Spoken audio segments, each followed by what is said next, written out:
Donc bonjour à tous, on est parti sur une vidéo sur les théorèmes de continuité. Alors en gros, c'est un résumé en 5 théorèmes du chapitre sur la continuité. Ça résume ce qui est important parce qu'il faut se le dire, hein. En gros, il n'y a pas grand chose de fou dans ce chapitre. Donc on est parti, 5 théorèmes, la caractérisation séquentielle, le théorème de la limite monotone, le théorème des valeurs intermédiaires, le théorème des bornes internes et enfin le théorème de la bijection. Et ça résume en gros tout ce que vous avez à savoir. Bon, bien sûr, oui, il y a les produits de limite, les compositions de limite, mais ça on connaît depuis longtemps. Donc on est parti avec le premier théorème qui est la caractérisation séquentielle. Qu'est-ce qu'elle nous dit, la caractérisation séquentielle?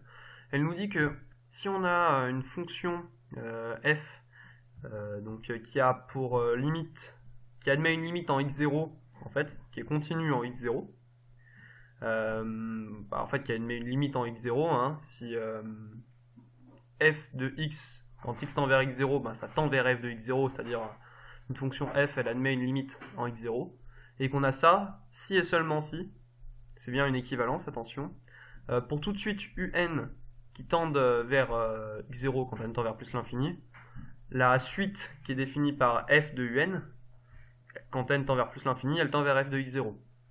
Alors, qu'est-ce qu'il nous dit ce théorème? En gros, il nous dit que si on a une fonction, qu'en fait, avoir une fonction qui tend vers un x0, c'est la même chose qu'en considérant que certains points, mais en se rapprochant quand même de x0, parce que c'est ce qu'on fait en fait, quand on prend une suite un qui se rapproche de x0, vu que sa limite c'est x0, c'est qu'en fait, on y va de façon continue, on y va de façon discrète un peu point par point, mais que si c'est vrai pour n'importe quelle façon d'y aller point par point, ça nous fait bien une jolie ligne, hein, comme dans une fonction continue, quoi. Quand est-ce qu'on utilise ce théorème? Eh ben, c'est un théorème qui en gros est surtout utile dans son sens contraposé. On va jamais montrer que pour toute suite un, f de un égale f de tend vers f de x0 quand n tend vers plus l'infini. Par contre, si on a deux suites un qui tendent toutes les deux vers x0, un et vn qui tendent toutes les deux vers x0 et qu'on a f de un qui est différent de f de vn, en la limite de f de un et la limite de f de vn sont différentes, ça veut dire que notre fonction elle n'est pas continue en x0. Donc voilà. Voilà, ce qu'il faut retenir, c'est que c'est surtout ce qui nous intéresse, c'est la forme contraposée sur ce théorème.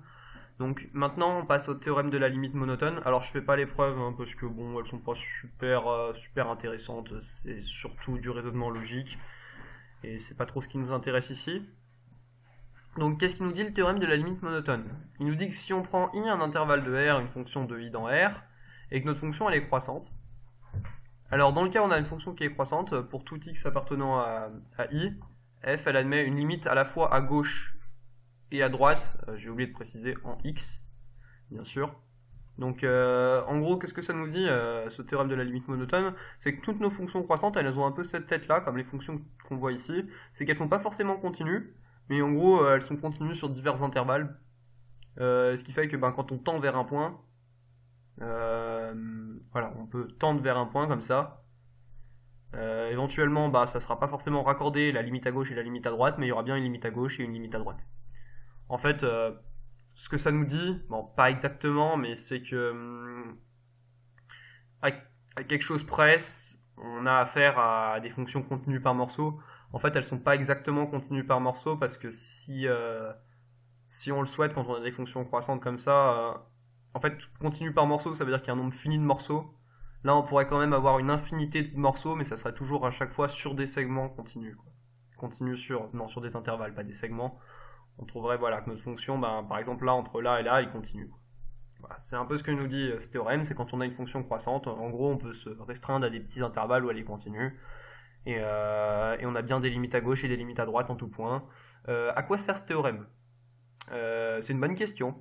Je me la pose aussi. Donc si un jour vous voyez une application de ce théorème, je serais curieux d'en savoir un peu plus. Personnellement, je n'en ai jamais vu, donc en fait, à quelque chose près, quoi, vous pouvez l'oublier. Mis à part pour la colle, c'est bien de connaître sa preuve, mais à quelque chose près, vous pouvez l'oublier. Comment on le démontre? C'est des histoires de bornes sup, comme on l'avait fait avec les suites, hein. Parce que par exemple, le théorème de la limite monotone pour les suites, lui, est très utile, hein. Par contre, ne l'oubliez surtout pas. Pour les fonctions, j'en ai jamais vu une utilité. Donc en fait, dans les 5 théorèmes utiles, celui-ci fait un peu tâche finalement. Mais bon, c'est un des 5 théorèmes du cours. Voilà, donc maintenant on a le théorème des valeurs intermédiaires, donc celui-là c'est un peu un passe-partout. Qu'est-ce qu'il nous dit? Alors il peut s'écrire sur deux façons, hein. Si on écrit le théorème de la continuité sur un intervalle, en fait c'est que l'image d'un intervalle par une fonction continue est un intervalle. Et en fait ça c'est la même chose que le théorème des valeurs intermédiaires qui nous dit que si on prend i un intervalle de R et f qui appartient aux fonctions de i dans R et qui est continue, si on prend a, b dans i, alors si on a x qui appartient à f de a, f de b ou le contraire, f de b, virgule f de a, si b est plus petit que a, mais bon, à l'intervalle constitué par ces deux points, pour tout x qui soit dans cet intervalle, on a un c tel que on a un c dans l'intervalle ab tel que f de c égale x. En gros, ça nous dit que si notre fonction elle atteint un point à un endroit, elle atteint un point à un autre endroit et qu'elle est continue, ben elle passe forcément au milieu. C'est logique hein, que ça soit équivalent. Hein. Avoir un segment à l'arrivée, un segment initialement et un segment à l'arrivée, ça veut dire qu'on atteint tout ce qu'il y a au milieu du segment, hein, bien sûr. Donc on a bien équivalence. Alors quelques petits mots sur la démonstration. La plus sympa c'est la dichotomie. On place nos points A et B, puis ensuite on considère la moitié. A on voit que c'est en dessous, donc là c'est en fait c'est le deuxième point de notre suite A si on veut.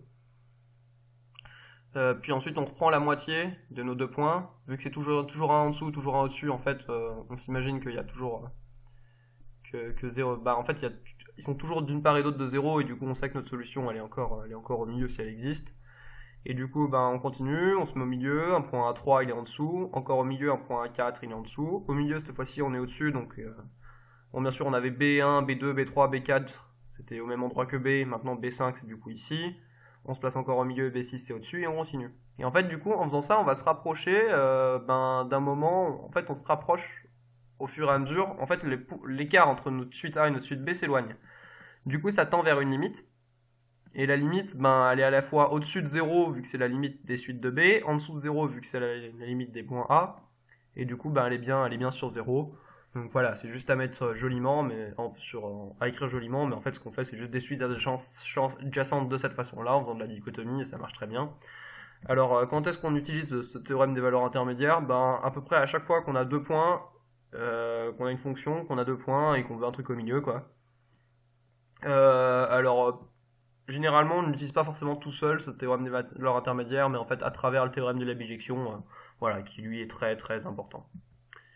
Donc voilà, pour l'idée de preuve, on l'a déjà dit. Maintenant, le théorème des bornes atteintes. Donc le théorème des bornes atteintes, c'est un théorème des bornes intermédiaires en plus. En fait, il ne traite pas de la continuité sur un intervalle, mais un segment. Donc un segment, c'est un intervalle qui est fermé et borné. L'image d'un segment par une fonction continue est un segment. Voilà, c'est ce que nous dit ce théorème. La façon de le dire, c'est que vu qu'on sait déjà que l'image d'un intervalle c'est un intervalle, le seul truc à savoir c'est que quand c'est un intervalle au départ qui est fermé, borné, c'est bien un intervalle qui est fermé, borné à l'arrivée. Donc si on prend f d'un segment, en fait le seul truc à savoir c'est que voilà, c'est borné, notre fonction f sur ce segment est bornée. Et excusez-moi, là c'est pas i, c'est s, bon c'est pas très grave. Et notre fonction elle est bornée sur segment, et en plus si on prend son maximum et son minimum, sa borne inférieure et sa borne supérieure plutôt elles sont atteintes, d'où le nom de théorème des bornes atteintes. Oui, c'est logique qu'elles soient atteintes, hein, parce que sinon ça serait pas un intervalle fermé à la sortie. Alors quand est-ce qu'on utilise ce théorème des bornes atteintes? En gros, à chaque fois qu'il va être question qu'on va avoir besoin de mettre en place un maximum ou un minimum pour les fonctions f. Donc en fait, quand on va s'intéresser à des extrémums, c'est en fait ce théorème des bornes atteintes qu'on utilise.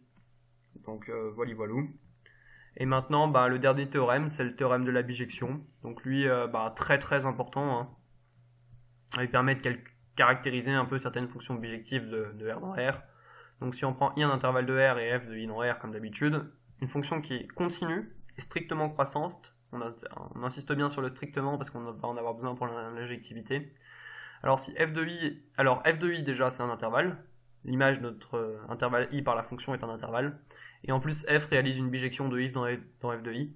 Donc voilà, ça c'est un théorème qui est très très important parce que en fait à chaque fois qu'on fait une étude de fonction dans R, on a envie d'utiliser des trucs comme ça. On en a fait pour les suites implicites, pour savoir qu'une équation avait une seule solution, ou des choses de ce genre-là. C'est un peu lui qui, dans certains sens, plutôt avec le théorème des valeurs intermédiaires, mais bon, qui est une partie de ce théorème en fait, qui justifie des trucs comme les tableaux de variation, voilà, ce genre de choses. Et puis c'est super intéressant d'avoir une fonction bijective parce que ça permet ensuite de définir une fonction réciproque, Donc voilà, si on veut définir une fonction réciproque d'une fonction, bah, il suffit d'avoir le fait que la fonction elle soit continue, strictement croissante, sur un intervalle de R. Donc là, cette fois-ci, je me suis je me suis presque fait du mal, j'ai mis une preuve d'analyse dans une vidéo. Ouais, bon, j'avais déjà fait ça pour les DL, mais bon, là, elles sont pas vraiment pas folles, mais bon, celle-ci, elle est plutôt facile, donc je l'ai mis parce que ça fait toujours plaisir. Alors, f de i, déjà, c'est un intervalle. Ça vient du théorème des valeurs intermédiaires, hein. C'est une fonction continue sur un intervalle. Donc, l'image de l'intervalle est un intervalle. Ensuite, f, elle est injective. Ça, c'est parce qu'elle est strictement croissante. Donc en particulier, f de x est strictement supérieur à f de y, c'est la même chose que x strictement supérieur à y. F de y est strictement inférieur à f de y, c'est la même chose que x strictement inférieur à y. Hein, ça, c'est la stricte croissance qui veut ça. Et du coup, le dernier point, c'est surtout en fait que f de x égale f de y, c'est logiquement équivalent à x égale y. Donc du fait de cette égalité-là, hein, notre fonction elle est bien injective. Et bien sûr, elle est surjective. Hein. Ça, c'est la définition de f de i. Elle va de i dans f de i.